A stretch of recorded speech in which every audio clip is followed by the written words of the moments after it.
Vamos para mais uma listinha aqui no canal.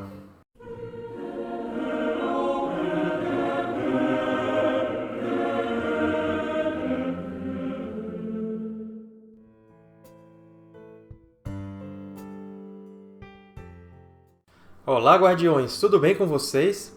Antes de falarmos sobre 10 elementos católicos em O Senhor dos Anéis, já deixa o seu like aqui embaixo, deixa o seu gostei.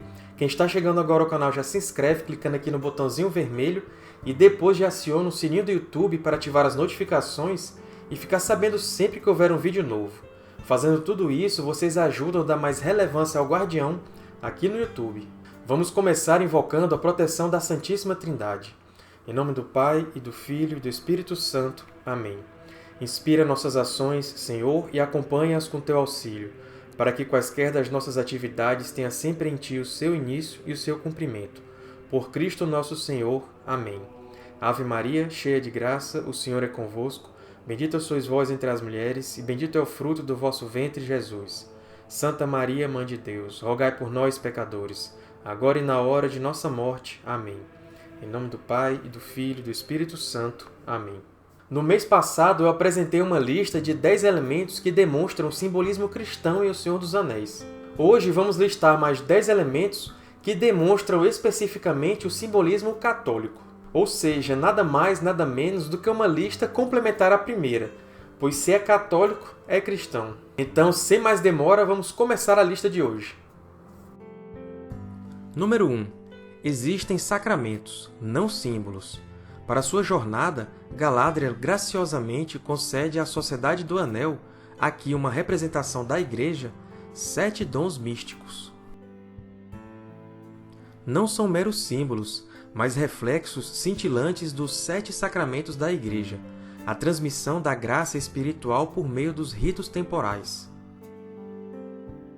E em seu espelho, Galadriel zomba da provocação dos reformadores da magia eucarística na missa, quando ela diz: "Pois isto é o que teu povo chamaria de magia, creio eu, porém não compreendo claramente o que querem dizer, e parecem usar a mesma palavra sobre os engodos do inimigo."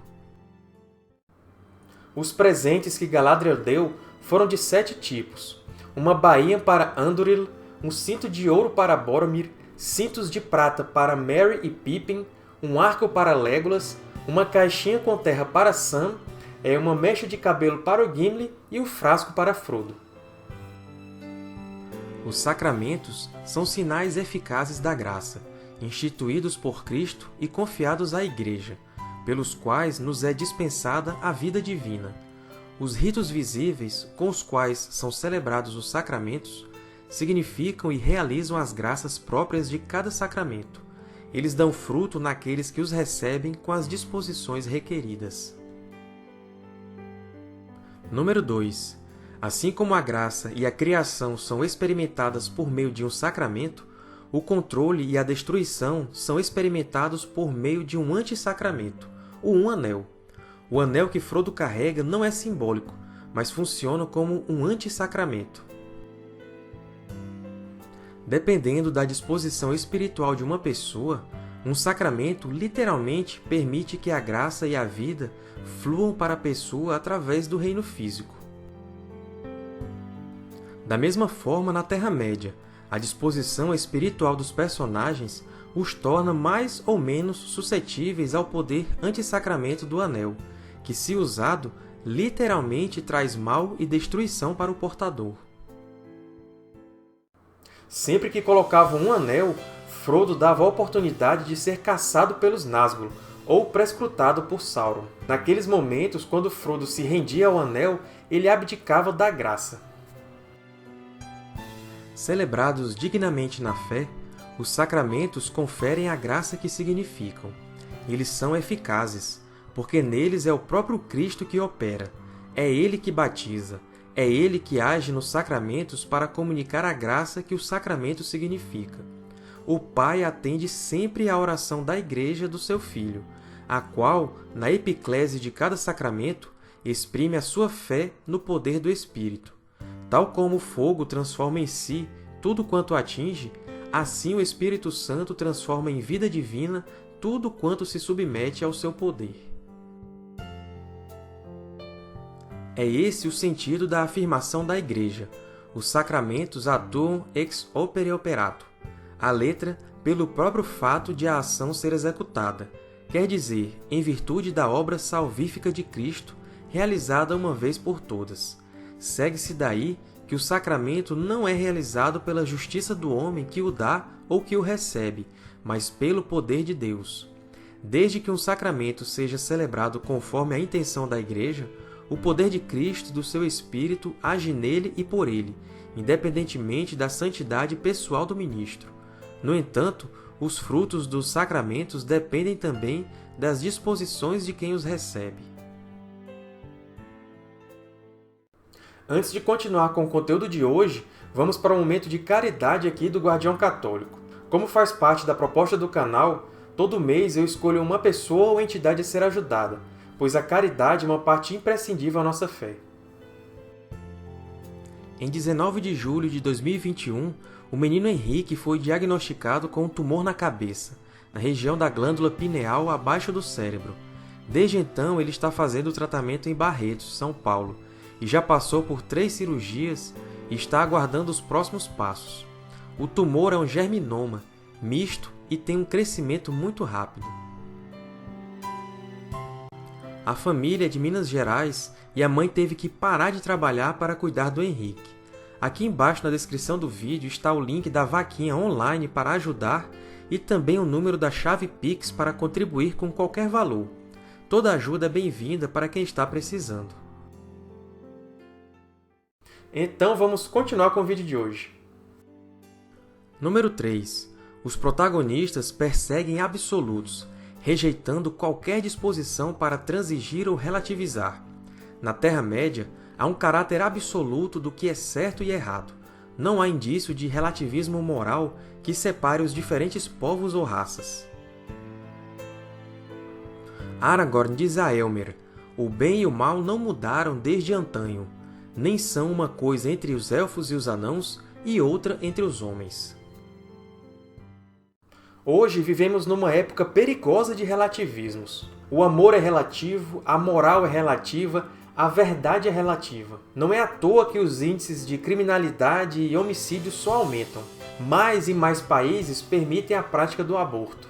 Os casamentos não são mais mantidos até que a morte os separe. A Igreja emite um juízo moral em matéria econômica e social, quando os direitos fundamentais da pessoa ou a salvação das almas o exigem. Na ordem da moralidade, ela exerce uma missão diferente da que concerne às autoridades políticas. A Igreja preocupa-se com os aspectos temporais do bem comum em razão da sua ordenação ao bem soberano, nosso fim último, e esforça-se por inspirar as atitudes justas, no que respeita aos bens terrenos e às relações socioeconômicas. Uma intenção boa, por exemplo, ajudar o próximo, não torna bom nem justo um comportamento em si mesmo desordenado, como a mentira e a maledicência. O fim não justifica os meios. Assim, não se pode justificar a condenação do inocente como meio legítimo para salvar o povo. Pelo contrário, uma intenção má acrescentada, por exemplo, à vanglória, torna mal um ato que, por si, pode ser bom, como a esmola. Número 4. Os protagonistas abraçam o sofrimento como um requisito para trabalhar sua salvação. Não é suficiente simplesmente acreditar ou ter fé. Para se livrar da tirania do mal, cada um de nossos protagonistas deve se sacrificar e trabalhar duro, enfrentando grandes perigos para garantir sua salvação e a ordem correta de seu mundo. O sofrimento que sentimos, pequeno ou grande, deve ter um propósito. E esse propósito é nos unir com o sofrimento de Jesus Cristo, que deu sua vida por nós. Ao passar por um sofrimento ou sacrifício, devemos torná-lo um ato de amor. Para isso, naquele momento, oremos a Deus que una nosso sofrimento ao de Cristo, pois isso é um ato de verdadeiro amor. Em virtude da sua consagração a Cristo e da unção do Espírito Santo, os leigos recebem a vocação admirável e os meios que permitem ao Espírito produzir neles frutos cada vez mais abundantes. De fato, Todas as suas atividades, orações, iniciativas apostólicas, a sua vida conjugal e familiar, o seu trabalho de cada dia, os seus lazeres do espírito e do corpo, se forem vividos no Espírito de Deus, e até as provações da vida, se pacientemente suportadas, tudo se transforma em sacrifício espiritual, agradável a Deus por Jesus Cristo. Na celebração eucarística, todas essas oblações se unem à do corpo do Senhor, para serem piedosamente oferecidas ao Pai. É assim que os leigos, como adoradores que em toda parte se comportam santamente, consagram a Deus o próprio mundo. Para ser autêntico, o sacrifício exterior deve ser expressão do sacrifício espiritual. O meu sacrifício é um espírito arrependido. Os profetas da antiga aliança denunciaram muitas vezes os sacrifícios feitos sem participação interior ou sem ligação com o amor do próximo. Jesus recorda a palavra do profeta Oséias: Eu quero misericórdia e não sacrifício. O único sacrifício perfeito é o que Cristo ofereceu na cruz, em total oblação ao amor do Pai e para nossa salvação. Unindo-nos ao seu sacrifício, podemos fazer da nossa vida um sacrifício a Deus. Número 5. O condado, descrito como a comunidade ideal, reflete os ensinamentos sociais do catolicismo. Os hobbits se beneficiam de uma estrutura de comunidade com pouca organização formal e menos conflito.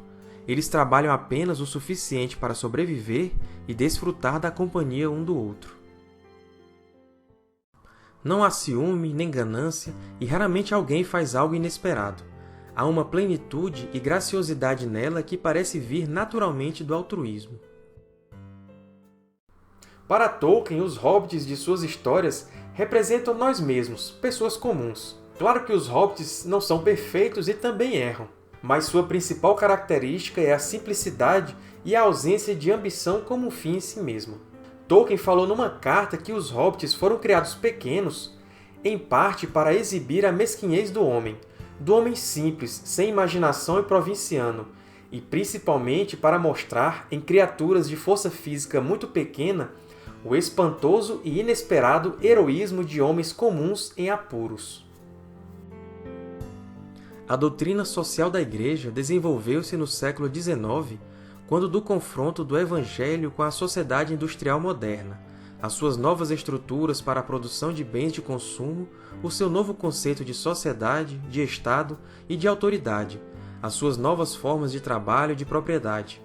O desenvolvimento da doutrina da Igreja em matéria econômica e social comprova o valor permanente da doutrina da mesma Igreja, ao mesmo tempo que o verdadeiro sentido da sua tradição sempre viva e ativa. Uma teoria que faça do lucro a regra exclusiva e o fim último da atividade econômica é moralmente inaceitável. O apetite desordenado do dinheiro não deixa de produzir os seus efeitos perversos e é uma das causas dos numerosos conflitos que perturbam a ordem social.